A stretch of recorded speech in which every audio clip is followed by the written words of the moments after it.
Hi folks, good evening. I know that this is, as you all know, this is a special live this evening. Hi Jazzy, good evening. Hi Fabian, good evening. Thank you all so much for joining me. Hi Andre, hi John.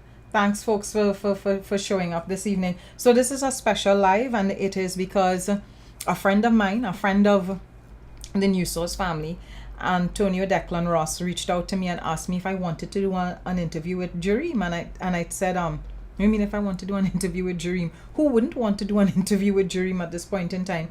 And he linked both myself and the Olympian athlete from Trinidad and Tobago, specifically Point. He linked the both of us up, and Jereem, in between races, bless his heart, messaged back to say yes, he was happy to do an interview with us. And so I am not going to waste time, because I know Ole ain't here to see me. Ole here to see Jereem. So let me bring him on screen. So let me add him here. Jereem, good afternoon, good evening. Let me small up myself and come out of the way. Thank you so much for joining us here on Newsauce this evening. It is Hi, pleasant good night, pleasant good afternoon for everyone. It's actually a pleasure for me to be here. Oh, I've you're too heard kind.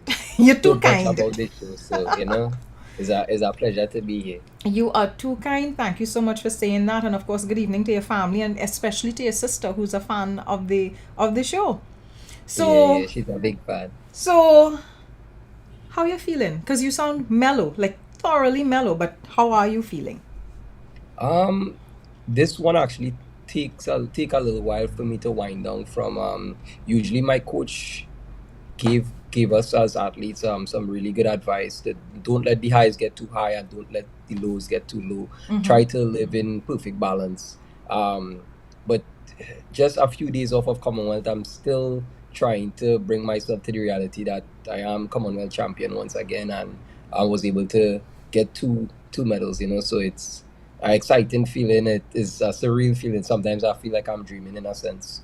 Well, it's not just two medals. Did you not set some records in at least some of your heats, if not some of the major races? In the finals, I broke the Commonwealth Games record, which was owned by Frankie Fredericks. Great I know who Frankie sprinter. Fredericks is. Yes, I know who Yeah. Frankie Fredericks is. Yeah. So yeah, that was also achieved in Commonwealth Games. So that was a big feat too, and to defend the title was definitely a big feat also. So I'm gonna be putting up on the screen some of the comments from listeners. So Nayabo Esak is, he or she is saying wow or woe to you. Donna Batiste Bechu wants to tell you congratulations. Bernadine also wants to tell you congratulations. I mean, there are loads of people on the stream, of course, that wanted to tell you congratulations. So I know you're from Point. I also know a couple of the other bigwigs from Point, because to me, like Fortin has, I don't know whether it's something in the water or the air or whatever it is. There's so many huge important people that come out of Point. And one of the huge important persons that has come out of Point Fortin is Vonette. I've been trying to get her out of my life for the longest while, the singer. And so the other day we were chatting about you, and I was saying to her, the thing that I appreciate the most about you and others from the town of Point Fortin is just how polite you all always are, like so well brought up. So give me a sense of what life growing up, what life was like growing up in Point Fortin, and like when did you realize you had all of this talent to be the athlete that you have become? Well, I grew up in both Farney Village, East Street Extension, and New Village, around both my mom's parents and family, and both of my dad's parents and family. And I guess I would say both sides are very family oriented. They say a village raised the child. Well, it so happened that both villages had all my family members on both sides. So you give trouble, your aunt, your uncle living a stone throw away from you, so you couldn't get away with doing anything wrong or giving trouble to the neighbors or anything like that, because your parents and everyone lived in the same area as you. So they definitely instilled a lot of discipline. Just taught us how to be a good person and don't be disrespectful to your elders and stuff. So I guess that's where I get it from. And I would say point people on the whole, for the most part, be very polite and, we don't take it as don't they could get from point. So I see you have been a medal winner since 2010 as a youngster in the CAC, sorry, junior championships. At what point um, in your school life did you start to like pour yourself into track and field and realize that you had all of this potential? I actually started running track and field in Point Fortin AC. Um, went to the zonal games in Mahika Oval, and after running there, I won 2 events, and then I was approached by Mr. Portley, and he told me that they had a track club called Point Fortin Civic Center Jets, and it all began from when I started training with Civic Center Jets. As I got old and I went to secondary school and Destiny, some of the facilities in Point wasn't up to par. And at that point, they started to rebuild Mahika Oval, so it was hard for me to train. So I had to migrate from training in Mahika and in James Park, and I needed somewhere that it would have been accessible for me to excel and get better. So I moved to a club called Quantum, which was in Manu Ramjan Stadium, and I was trained by Coach Trevor James, and also I would say I had so much support from Mr. Kwashi. He saw a lot of the vision. Mr. James saw a lot of the vision and potential in me, and they saw it from a young age where I didn't even believe in certain things in myself or couldn't see the vision that they had for me. And it was just I was just so excited, and I'm so thankful that some people saw the vision and saw the potential from so long ago and will to help me get where I am today with the help and just wise words of wisdom passed down to me. So what are the things But they saw in that's where you? it started. What are the things they saw in you that you didn't see in you? When you're saying the vision they had for you, what did they see that you didn't see? I always wanted to be a sprinter, but when I was younger, I was always a skinny guy. I'm still a pretty skinny guy. The notion was sprinters were usually the stronger, thicker guys. And Mr. James and Mr. Poshi, they will always say, well, you should try the 400. And I tried it for a while. And then Mr. James said that, I think maybe we should try the 200 because you're fast. You mightn't be as strong as other guys, but you have some of the speed there that would excel and that would help you. And that actually helped me out a lot, So that was some of the things that I didn't see at the point in time in myself, but it was seen, and some of the potential was seen by other people, and they definitely pushed me and kind of made me think outside of the box from a young age. What is it like transitioning from local athletics, whether it's primary school, secondary school, club athletics here, to the world stage? Like, what are the things that are different? What are the things did you have to prepare for to make that transition from local athletics to global athletics?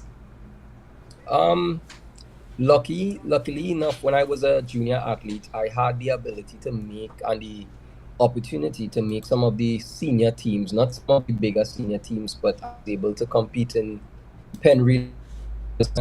I had my first world indoor medal on the 4x4 team as a junior in 2012, and just getting some of that exposure and running against seasoned professionals and older than you at a young age, just that exposure alone just gave me experience at a young age, and I was able to take that experience and just help it to make me as good as I could possibly be when it was time. And when I actually got as a senior, it was just easy. It was an easier transition for me. So that actually helped me out a lot. Even when I was a junior athlete, sometimes my coach would put me I would be running under 17 or under 20, and I would run against men. And he wouldn't let me run my age group. So even small things like that would help you transition from a junior athlete to a senior level athlete. And also going to college, being in the collegiate system, being exposed to so many different types of people running every week, that definitely helped out a lot too. collegiate system is probably one of the best systems, and in terms of stepping stones to becoming a professional athlete, it's always good to go through the college system, because now you could have an education and then also go on to be a professional and put your name out there and get that exposure. What's it like being on the track before that big race and having to, whether it's the 200 or the 400 or any of the relays? What is it like getting, what's going on in your head at the start of a race?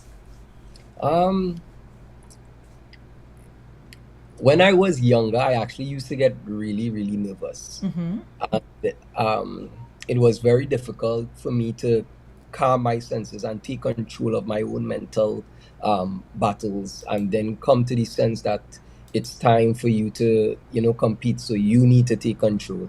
But I've been working with a sports psychologist for the past 3 years. I've known her more than 3 years, and I've worked with her once in 2013 when I was a junior. But I started working with her for the past 3 years, and I've gotten so much better and stronger mentally, so much more confident mentally, that it has helped me as a person and helped me as an athlete immensely. I've seen great changes. So to answer your question, when I get out there and I'm on the track, I'm just thinking about me. I'm thinking about executing a race as best as I could execute it. I'm so locked in and so focused. I don't really think about much. I only think about 1 or 2 cues that would help me execute and hit certain parts of the race that I need to hit. But other than that, it's just locked in. When I get in, I'm just locked in on executing exactly what I need to do. So I would say shout out to my sports psychologist, Lisa. It's been a very, very, very long journey. And when I look back to times that I was struggling, to now, I'm way, way, way, way better off. Now, there's something that you mentioned early on about your body type, and I will agree with you. You are far more slender than I would anticipate for a sprint runner, right? And 200 meters and even 400 meters, those are definitely races that are considered to be more sprint type races. I remember Michael Johnson, because I am significantly older than you are. So I remember runners from the past era, and they were bulkier runners, heavier runners, that would be doing things like the 200 meters and the 400 meters. If I remember well, Atto Bolden used to moonlight in 200 meters from time to time, although we know him mostly for the 100 meters. So what kinds of things do you have to do to run in the 200 meters and the 400 meters, even with a frame that is as lithe and elegant as yours? When I think about the comparison, I always used to think that, Jereem, you need to get bigger. You need to be able to be bigger and fight up with these guys. But I really, as I got older, I realized at the end of the day, you need to be able to carry your body weight as sufficient and as fast as possible. So instead of me focusing on trying to gain weight and get bigger and stronger, I was just trying to be as efficient and as fast as I can with my own personal body weight. And from the time I changed my mindset of trying to get, trying to lift heavier in the weight room, eat healthier, but still eat enough that I could, actually put on a little bit of weight. And I just focus on strengthening the muscles that I have and the ability to move faster. That was a game changer for me. So when I go out there on the track and I see guys bigger than me, it doesn't intimidate me. It doesn't make me feel any type of way or anything like that. I just always know that at the end of the day, I need to carry my body weight and you need to carry your body weight. So although we might be shaped different and built different, we both have 2 different types of bodies, and we have to be able to carry it and carry that weight for 200 meters or be it 400 meters. So I just focus on that. That's all I actually focus on. And how do you remain down to earth? Because you can't be breaking records and making history and, medal after medal after medal. And how do you remain grounded after those kinds of achievements? Honestly, my family, my aunts, my mom, my dad, my wife, they keep me as grounded as possible. But honestly, for me, personally, I'm not the type of person to get carried away, because track and field is a sport. Each and everyone has their up and down season, as life is. There's seasons where you would flourish and there's times when you'll struggle. And I've learned that from a young age, where I've been successful when I was young, and it went to my head a little bit when I was younger. And then there was times where I was not successful as I wanted to be, and I was like, it's actually the best thing to do is to be humble. And that's why I said it's so important to me what my coach said. And he said, don't let the highs get too high, don't let the lows get too low. So in the moment when you're successful, enjoy the moment, live in the moment, but don't let it get to your head, and don't get too swell-headed and carry it on. Enjoy the moment and then move forward and live in the present. Even when things don't go your way and it goes bad, don't let the lows get too low. You deal with the lows and the struggling times. You take the positives out of it, but then you move forward from it, and you live in the middle of the high and the middle of the low. You don't ever get too long or stay too long on each or any one of them. So with that mantra and with that, just from the time he told me that, it clicked to me, and to me that's the way it must be, especially in such an unpredictable sport like track and field. Sometimes you're in shape, sometimes you're not in shape, sometimes things work, sometimes it doesn't work. So the one thing you could control and do is be as humble as possible. People would respect you if you be humble, and even if you don't compete and you still give that same humble energy, people would still respect you when you're not doing as well, I'm guessing. I have a question here from the audience from Melanie Harris. She asks, what was the training like leading up to these games, and what's next? What do you want to improve on personally, and what are your coaches looking to get out of you for the next meet? So it's like about 3 or 4 questions from Melanie. Let me see if I could hit all. Well, I can remind you of them if you forget any. Okay, so the training this year, by far, off-season training was the hardest I've ever trained in my entire life. I started about a month earlier from when off-season training was supposed to start. I did a lot of background work, and then coming to the US, coming back to practice, it was some of the hardest training. Some days felt like a whole day work. Like, I start practicing at 9 a.m. and practice usually finishes about 12 minutes to 1:30. And then on my longer days, it usually goes longer than that. So sometimes it's like a whole day work, and it's Monday to Saturday. So it's been a lot of work physically and mentally, and a lot of sacrifices. Being away from family, being away from my wife, but especially when I have to travel. And it was definitely something very challenging. What was the other part of the question? So the next part of it was, what do you want to improve on personally?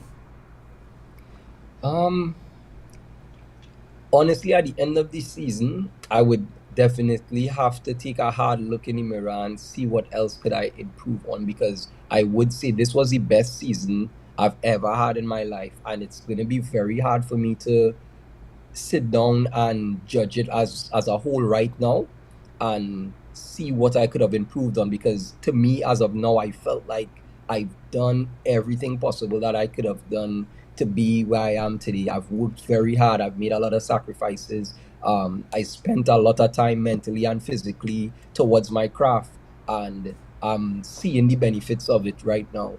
So as of now, I really can't say what else I could have done. I put what I've done, when I could go and worked as hard as I could have worked. But definitely, I know there's room for improvement somewhere. Okay. And she also asked, what are the coaches looking to get out of you for the next meet? I don't know if that's something you're in a position to answer right now. When I last spoke to my coach, he was very excited. He was pleased with the performance in Commonwealth Games. But he definitely thinks that I could go a lot faster. I also think that I could go a lot faster. So that's just the goal, to improve and go as fast as I could possibly go at the end of the year on a high. Right now, I'm currently ranked 5th in the world. I was waiting a very long time to see if it was going to update or not. Before I was 8th. But I'm glad to see that slowly my ranking is going up. So hopefully I could finish top 3 in the world at the end of this year. So that's kind of the goal. And thank you so much for insisting that you get to hear the anthem on Pan. That was beautiful. It was a beautiful moment. Thank you so much. The Pan, too sweet. Agreed. The first time I heard it in 2018 in the first Commonwealth Games, that's my second one actually. When I heard it that time, I was like, oh my goodness, it was hearing this one and this version. And I was like, I need to hear it again. I wasn't sure if they had it or not. I definitely needed to make a request because it was too sweet, and I had the opportunity, so I told myself I might as well try and ask and see if it would be able to be done. And we thank you for it, because I think when it sparked a conversation here nationally, right? When you made the request and we realized, oh, we've never really thought about that, insisting that the anthem be played on the national instrument, or I mean, I think I'm not sure if it has been declared the national instrument yet, but we that's what we tend to think of it as the national instrument, right? Yeah. And so when there was a conversation that was taking place about it and the relevance of it, and of course because we in Pan Month and all of those things, so it just felt. Oh, we are. Somebody on the conversation, the chat thread here mentioned it, that thanks for raising it because we in Pan Month, etc., etc., etc. I didn't even realize we was in Pan Month. So if it is true, if we were actually in Pan Month, then it was the request resonates even more as a result of that. For me, it resonated because we heading towards the 60th anniversary, is the instrument that we identify as the national instrument, even if it's only de facto identification, even if it's not officially done. And so for that, when that request came in, I was like, wait, no, in truth, how come we do, it's not like standard that is always played on the pan. So thank you so much for making the request and of course raising the conversation. And I see another person here saying something that occurred to me in my head while you were speaking. I didn't know you have a wife. so somebody else says, wait, he have a wife? I'm like, yeah, yes, Debbie. I and all was surprised to hear he have a wife.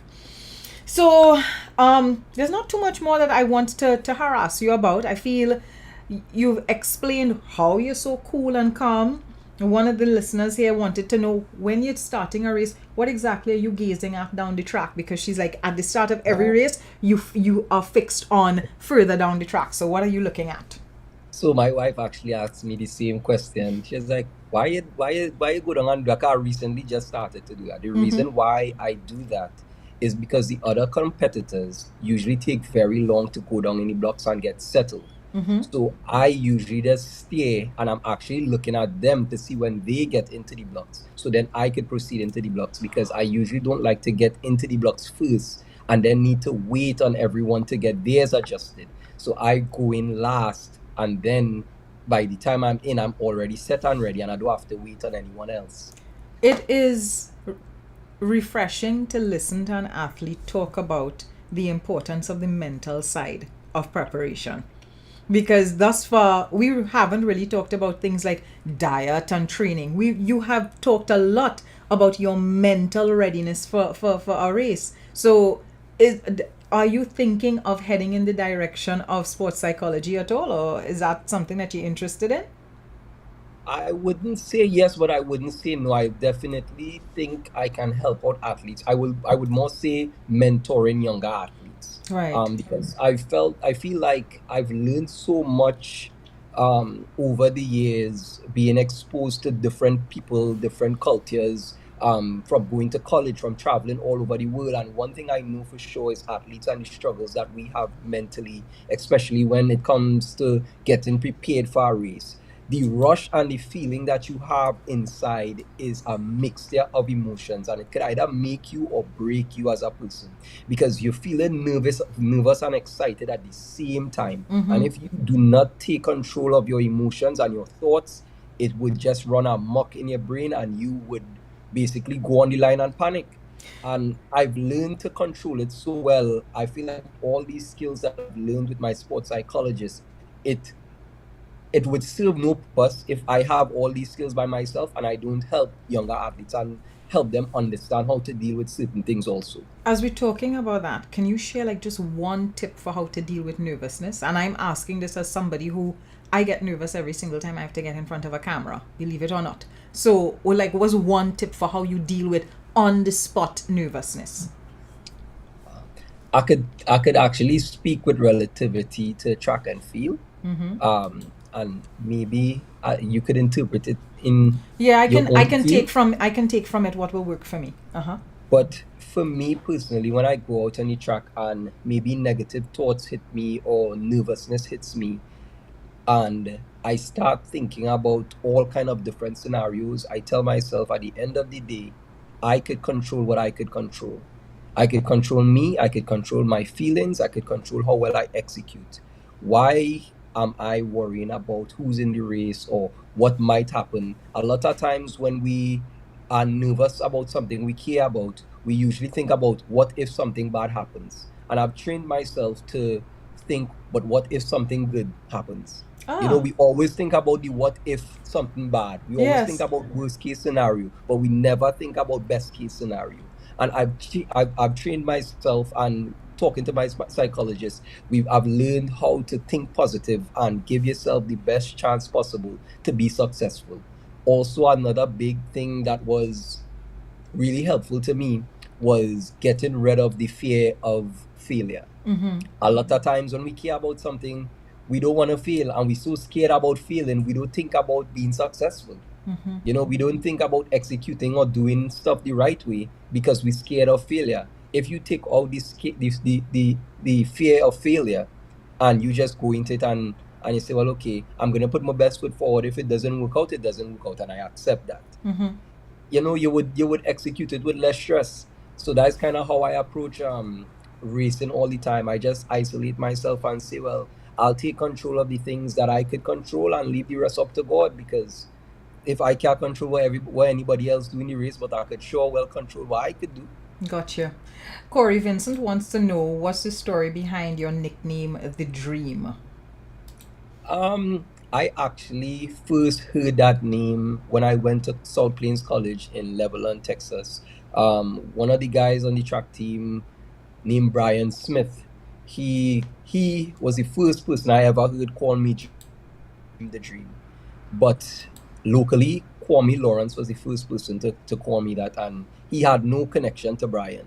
And when I was first successful as an athlete in the World Championships in 2017, Kwame wrote it and he said Jereem the Dream. And since then, the name stuck, and that's how it was. It was there. I guess it just rings. It's like a superhero name, I guess. Yeah, yeah, and it kind of flows because it Yeah. certainly rhymes with your first name. Malcolm Jack is asking, when did you first hear of Deon Lendore's passing, and of course, what was the impact of the passing on you? Um, I heard it the day of, and I didn't believe it when I first heard about it. Um, it was sad. It was a rough time, a rough moment, because I've known Dion since I started running track. Um, my first Carifta team, the first medal I got internationally as under 20, it was on a 4x4 team with Dion.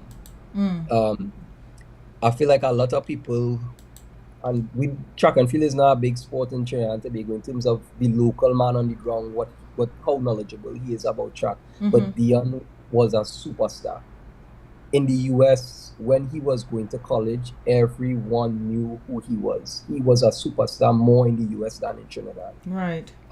In the collegiate system, it was basically Deon Lendore and then everybody else in college. Like he was like, I don't want to compare him to God, but he was like a God in college. Like he was the man in Mm-hmm. college. Mm-hmm. And he motivated so much of us. He mentored so much of us.